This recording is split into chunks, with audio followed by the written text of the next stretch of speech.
Okay, so we're back at it here, and just a little brief summary, and then I'm going to turn it over to the guys here. This is our field 2. It's our newest perennial, and it was seeded last spring, and so it's had kind of a tough life. But as you can see, it's somewhat coming along. We won't get to field 10 today. Field 10 was our other perennial, and that's moving out of the rotation. And this one is moving in. And so we've got 5 years of this being a perennial. Seth and Chad just moved the cattle down here this morning. And so we've started our first grazing.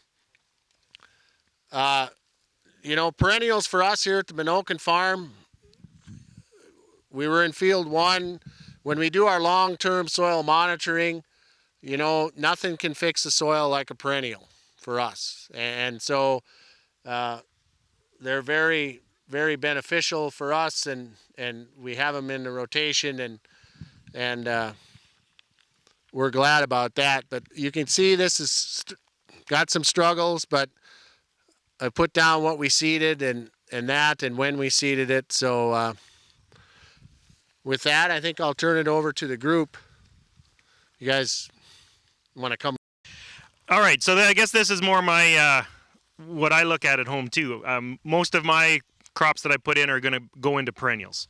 So I'm trying to get that mixture of different root systems. I want annuals. I want perennials. I want legumes. I want grasses. I want creeping grasses, bunch grasses, C4 plants, C3 plants, right? As much as I can to get it started, and then the perennials will take over. Nothing builds soil faster than a well-managed perennial crop. Okay, I don't do any annuals, right? As soon as I get some land, I convert it into perennials because that's my best soil builder I have. So looking at this one, maybe it was seeded with it, I don't know, but to me it's lacking in some creeping grasses for sure, right? We've got a lot of bare soil still. What's your most important nutrient when you put down a crop? Anybody know? Water. For every 50 pounds of nitrogen you need to grow a crop, you need about 10,000 pounds of water. Okay, so I don't manage any other fertility other than water. That's the only nutrient I manage on my ranch because it is the most important. Without it, it doesn't matter what else you put in it. So ground cover, get that soil armor built. That soil armor to me is like the skin on your body. It's that outer protective layer that protects all the internal processes. So to me, getting that cover down there is one of my most important things, is to help stop evaporation and help limit runoff. So to me, everything I manage is water. That's about what I look at on my ranch. So, oh, you guys notice all the grasshoppers out here? Do you know how to keep grasshoppers off your land? Okay, I can literally fence grasshoppers out of my land. They stay on my neighbor's land. All I need to do is have more water holding capacity than my neighbor. Okay, you need predators, and the number one predator for a grasshopper is actually a fungus. And the fungus attacks them when it's moist. So they won't go into any moist areas. So their instinct is to stay away from moisture. So if my land has more water holding capacity, is wetter than my neighbor's, they will literally stay on his side of the fence post. Okay, I really saw that when we had a drought year after I did some bale grazing. Super dry that year. My bale grazing circles were all bright green, standing up great. It was we bale grazed green feed barley that year, and literally the crop was standing 2 feet tall, and right outside the circle the grasshoppers were thick. They would not venture into those circles, and that's why they wouldn't go in, because that fungus would kill them off. So I don't know the Latin name of it. It's on my slide if you could see my slide behind me, but I can't pronounce it. So, but yeah, there's a fungus that will kill off the grasshoppers. So. Irrigation system? What's that? I don't have any irrigation. Just nature. It's building the water cycle, trying to hold on to the rain that we do get.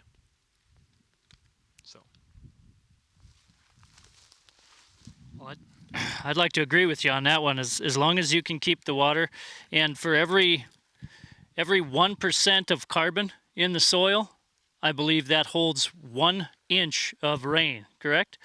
So that'd be about 27,000 gallons of water that can be held in your soil for every 1% of organic matter. And I think that actually, seeing people and the practices of people, once you get above about 3% organic matter, you start getting into that 4 and 5 and 6. I think that's more of an exponential treatment. It seems like if you got like 3% or below, you're just eking by. Once you start to get in those higher carbon organic matter numbers in your soil, you can really see just a little bit of rainfall will really make things explode, because it grabs it, it absorbs it, and it holds on longer. And you next year this will really be nice. It looks really pretty good. We're grazing it, looks like now, and they're going to get something out of this. This is going to be pretty high nutrition type stuff for them. Every bite is going to count more than if we had a whole bunch of rain. So it's not all bad, but it's being attacked by the grasshoppers. So we're getting them in here. There too, bricks is the sugar levels in your leaves. If you can get your bricks levels, I had to ask, but I think it's 14 or above. If your bricks levels are 14 or above, grasshoppers can't even eat it. They will move on. They can't eat that high of sugar because it's too good a crop for them. So that's one thing you can have. And bricks is just the nutrient increases by the better nutrients in your soil, the better carbon in your soil. And this is the first year, so it's not going to have the best carbon in the soil profile yet, because that's why we use this as a rotation. Now, oftentimes, I think in other areas of the country, and other countries, I know for a fact, they don't use much fertilizer at all. They will come in, they'll do 3 years of grass, and then they'll do corn, soybeans, and then they go right back to grass. I believe they do that a lot in Argentina, but they can't afford the fertilizers, so that's how they do it. They run their cattle on it 3 years on a grass mix like this, and then they pull those cattle off and seed right into it. They get corn and soybeans, and then they go back to it, and that's how they do their rotations. So it's something that we haven't tried up here, or at least personally, and this is something we're going to try to work into here. So. Okay. Yeah. When we're talking about the soils and stuff, and trying to make a healthier soil, a lot of the agriculture soils are highly bacterial, and we talk about going and getting, how do we get fungal components? So this system, and when we were out here walking this morning and checking the ground, and what I've been kind of taught is when we took a piece of this soil and put it up to your nose and do the sniff test on it, this was very just fresh, like just like fresh air. Now, some of the cropping ground, when we pulled some of that up, it had that earthy humus smell, which is highly bacterial. So this is with the perennials, it's getting more, that balance. And so if you do this for, a couple of years and then go back into a cropping system, we're going to make a healthier crop, and get more of that balanced fungal to bacterial ratio. And that's what we need in our cropping systems, to be about a 1-to-1 ratio. Jimmy? So you hear a lot about perennial systems are the best soil builders. Well, why is right here. It's roots.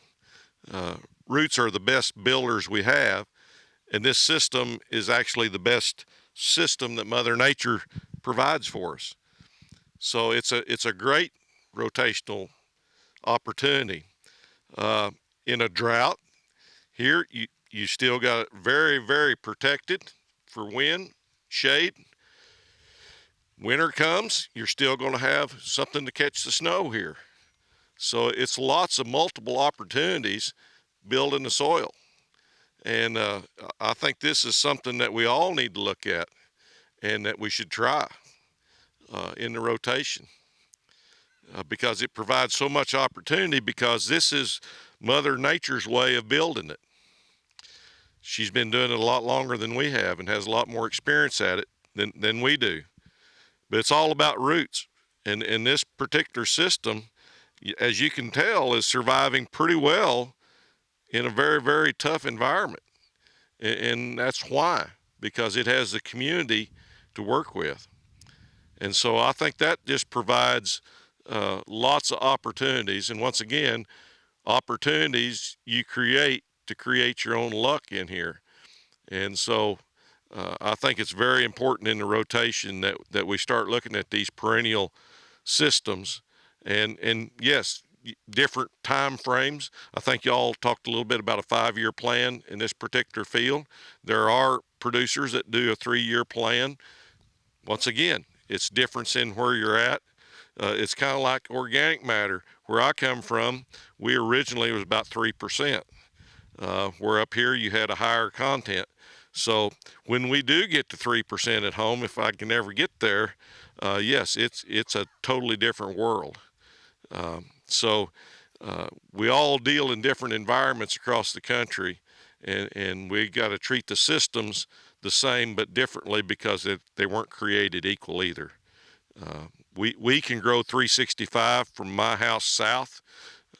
There's few years that we can't grow something 365, but that's very, very rare, where it's more challenging up here and almost impossible to do. So if we get warm enough, maybe you can, but I don't know if you want that. So anyhow, that's my 2 thoughts, Daryl. Any questions for these individuals or comments, concerns? Did you graze this last year in the seeding year? No. The only thing it did, we have our neighbor bring in, we did some winter grazing, winter feeding, and so our winter water access point is there, and they may have stepped on it and grazed it, but it Didn't clip it or no, nothing? no, It was clipped last it was Oh, clipped. it was. Yeah. year. Yeah, we had to clip It's it. clipped high. What was your organic matter before seeding the perennial? Down on this end, it's probably up to 5, 4.5 to 5. On the other end, it's going to be more like 2.5. So what are you expecting at the end of your perennial rotation for organic matter? The last time we did this in that 5-year period, it gained a minimum of 0.5%. Minimum. So about 0.1 a year is what the perennials produce. And then we balanced the pH in it. Right? And the pH went back to neutral Without any, without any Fine. amendments, just Right. through the soil food web. Can you feel how much cooler it is than when we were at the first stop? You feel it? No? Yes. Yeah. Cooler. Why? evaporation. Yeah, we have more transpiration through the plants on both sides of the road, and we have more ground cover. So we have less evaporation. This feels cooler. Is Yeah. there a way to encourage pollinator plants by the grazing, or to help them survive? I'll let them guys say, but I Encourage pollinator plants or pollinators? Plants that, like I'm looking at this list here, the blanket flower, partridge peat. I mean, are cattle hard on pollinators? The higher the stock density, the more even they're going to graze, right? So how high your stock density is going to mean, how even the playing field is when they all get to come back. Okay, so some species won't survive that. They'll dissipate out, right? When I put in a mixture, like some of my mixtures have been like 21 species. I don't expect them to all stay there. But those root systems to begin with, I want them to trigger that biology to kickstart in the ground. And whatever stays later, that's fine by me. I know over the years, a lot of people have questioned me and they've asked me, well, why don't I like cover crops?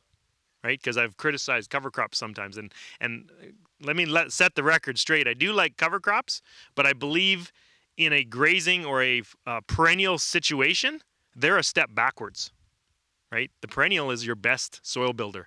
I've had land, we did a study with the University of Alberta. It was a 3-year study on carbon sequestration, and the land, their results are kind of hard to read, but so far what I've found is that 12 years prior, the land was at about 2 to 3, the top 6 inches was about 2 to 3% organic matter, and some of my spots now are between 11 and 14. Okay, that's in a 12-year period. So those perennials with good grazing, right? Like this is pretty mature, right? How much carbon is being sequestered right now? Right? How much photosynthesis is happening? No. But in your environment, things are different. If you can graze it before this stage, knock it down and then get it to regrow, right? We're getting another root penetration. We're getting another time period when we're capturing sunlight.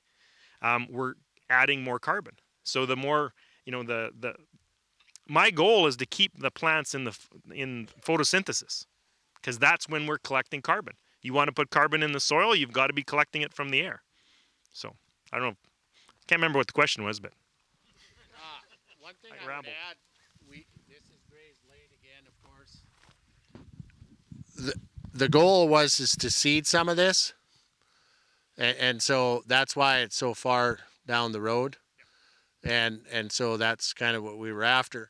We do have some of our data from field 10, what we did last year, and what Steve is talking about grazing twice, and the photosynthesis and the capture, and of course the gains were quite good. So, but there's a reason this has gone, past its prime. Yep. So one of my best pasture improvement methods is actually just deferred grazing. To defer the grazing and let it go to seed. Most successful clover reseeding through the cow I've ever had, it's not by putting in the mineral, it's by letting them graze mature clover. Man, we had a beautiful catch in the next fields if you let the plants go mature. So deferred grazing, yes, I do that. On really good years, I usually pick my worst paddock and I defer graze it. Let it go to seed, let it mature, the seed will go to the ground, we'll come in maybe the next spring and we'll stomp it to the ground, and we just added that soil armor by not grazing it the year before. So not saying this is the wrong thing to do by any means, but it is one tool in your toolbox is to let it go to seed for sure.